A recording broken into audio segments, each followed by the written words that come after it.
Presyo ng karne ng kambing stable at pumapalo sa 450 pesos ang kada kilo. Sundan sa report. Dumarami na raw ang nagpapareserve ng karne ng kambing sa Kalasyaw, Pangasinan ngayong nalalapit na ang Pasko. Posibleng mas tumaas pa ang bilang ng mga magpapareserve at bibili ilang linggo bago ang New Year. Magandang pamasko naman para sa mga mahilig kumain ng karne ng kambing dahil hindi tumaas ang presyo nito magmula noong nakaraang buwan. Nasa 450 pesos per kilo ang laman habang 350 pesos per kilo naman ang pait at ulo. Si Mang Romeo bumili na rin ng karne ng kambing na kanilang iluluto upang ihanda sa kanilang Christmas party.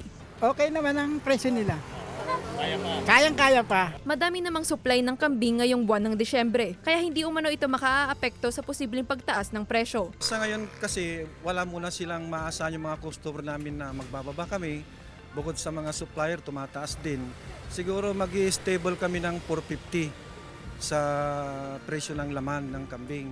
Hanggang sa New Year na yan siguro. Regular naman ang pag-iikot ng veterinary office sa mga nagbebenta ng kambing upang masiguro ang kalidad nito. Kasama si Ron Taniedo, Jewel Fernandez, One North Central Luzon.